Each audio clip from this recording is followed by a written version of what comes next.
Hi everyone, this is Nintendo's company, and I'm Jenny. And this seventh part of this PPT, and which character will describe this part.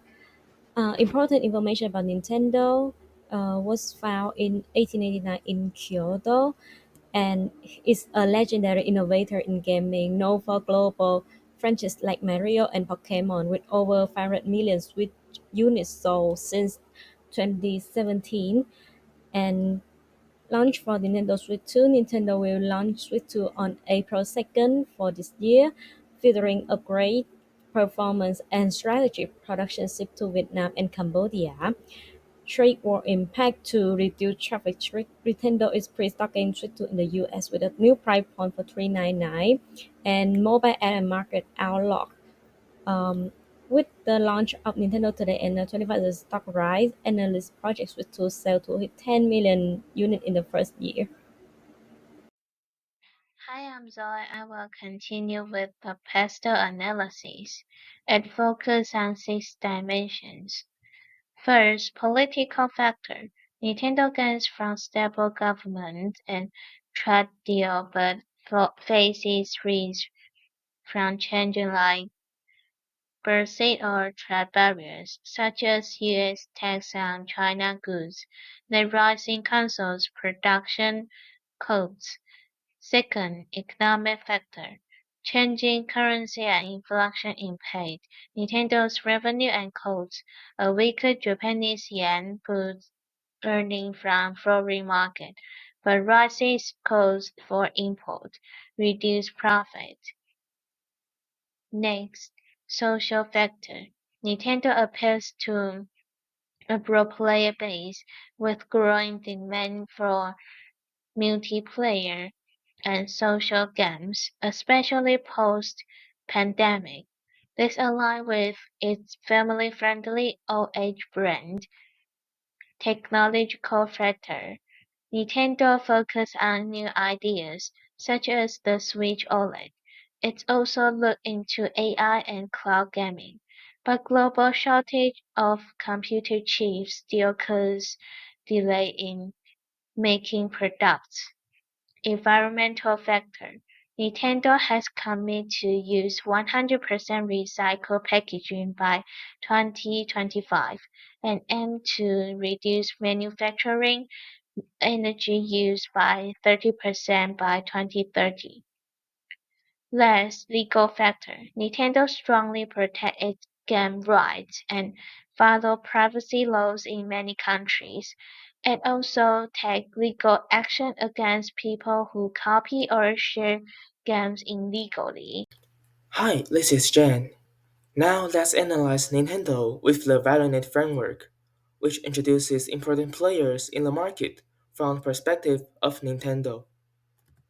Nintendo can make the whole products by themselves. They need partners to make hardware and software. So they have Nvidia provides processors and Foxconn handles assembly. On the software side, they have Unity Technologies to make game engines. Also, Nintendo Systems, which is its own subsidiary, supports digital infrastructure like Nintendo Account and Switch Online.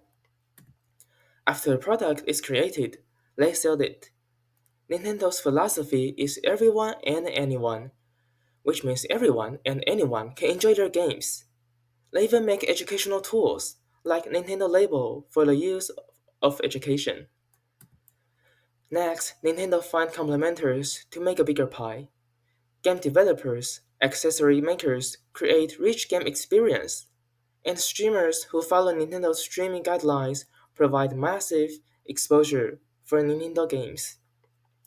Nintendo also expands its IP with media and merchandise, such as movies and theme park.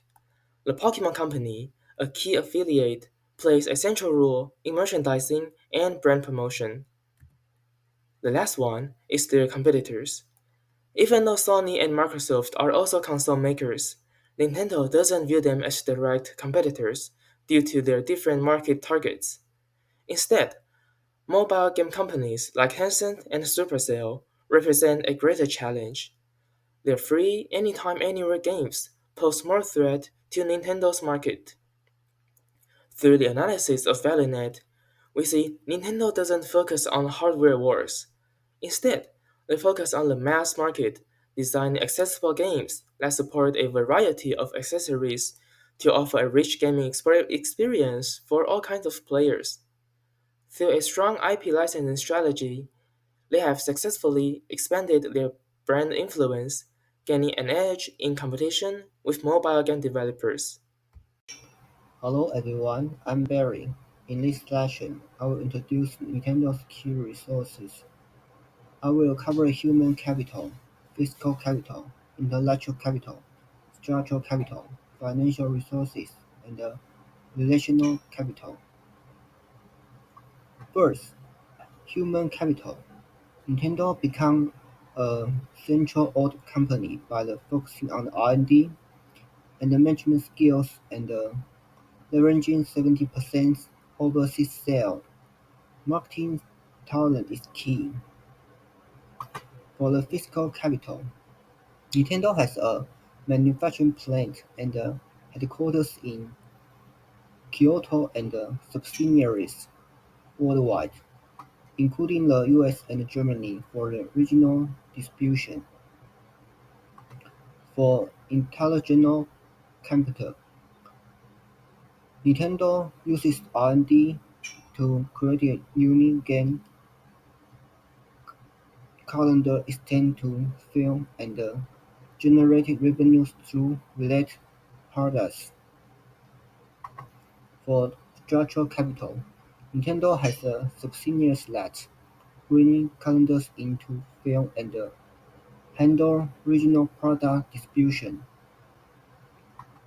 Financial capital is a key part of Nintendo's strategy, using strong cash flow to acquire stock and invest in subsidiaries. For the regional capital, Nintendo uses its network to create subsidiaries for marketing R&D and cross-industry projects. That is of my part. Thank you for listening. Next, I Mandel will introduce the resource-based field. The key resources will be analyzed using the VRIN framework.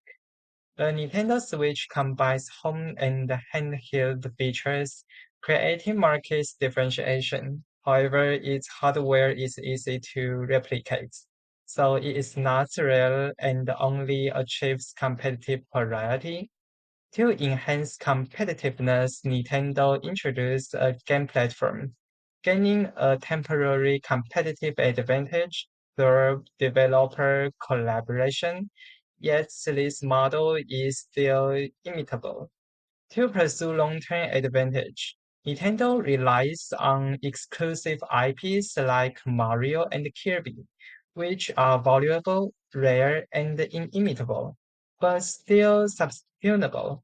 This results in an unused competitive advantage. Nintendo's R&D partner can be divided into three types. First, party partners are directly controlled by Nintendo, such as Nintendo EAD and Monolith Soft. Second-party partners are not owned by Nintendo but mainly create games for it. Examples include Game Freak and HAL.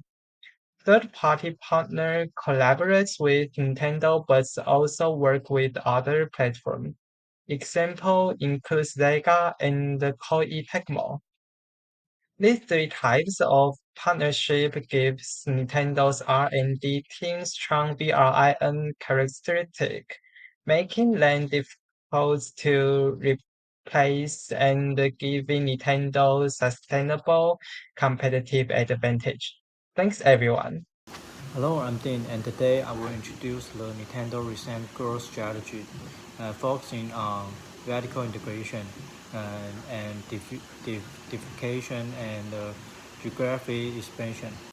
So Nintendo used partial vertical integration. It control game and console development while outsourcing manufacturing to partner like Foxconn and subsidiary worldwide handle sales, balance control with cost, and the Nintendo faced high access specificity, and with major R&D, the instrument sales spike during holiday, and increasing frequency, outsourcing save costs, but add supply chain risk like tariff, delaying shipment, and core competencies and core complementary assets.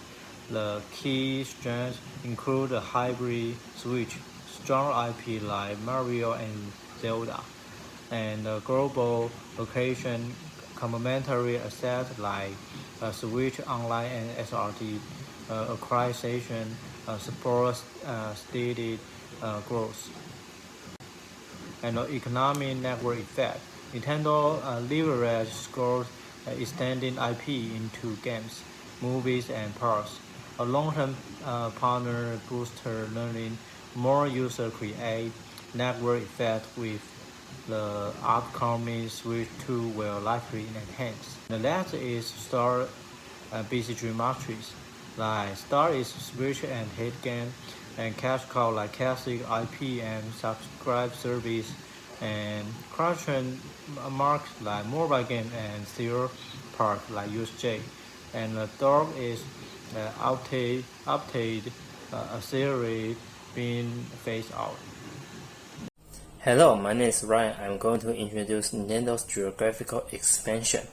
The company maintains a centralized core at its Kyoto HQ for all management design and development. However, its global expansion is primarily service-oriented, with overseas subsidiaries focusing on localized execution for sales, marketing, and customer support. This approach ensures global brand consistency and efficient market penetration. This reflects a distinct global strategy, a conservative internal approach over aggressive external executions. Nintendo strengthens regional operations with R&D investments in Europe and new operational hubs like Nintendo Taiwan. This expansion also extends brand research beyond gaming globally, including theme parks and animated films.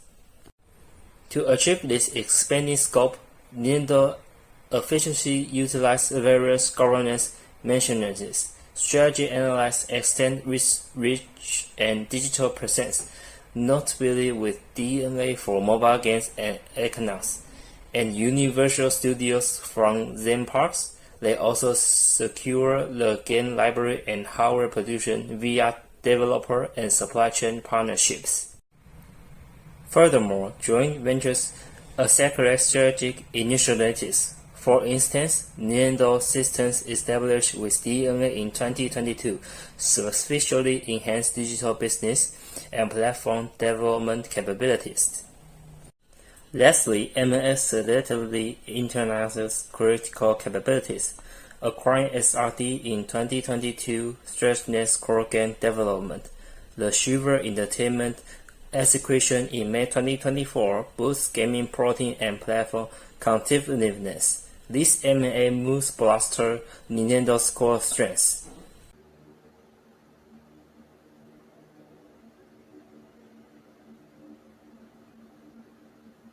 Next is the suggestion for Nintendo that engage your audience through visual, interactive Q&A, and impactful opening that showcase Nintendo industry influence. And about the sixth specific suggestion about the strategy, explain vertical integration and transaction cost theory using clear visual, flowchart, and real-world Nintendo example. And about the core com- competences and pastel that showcase Nintendo core IPs and analyze external factors through a visual pastel framework. And there's our Nintendo. Thank you for listening.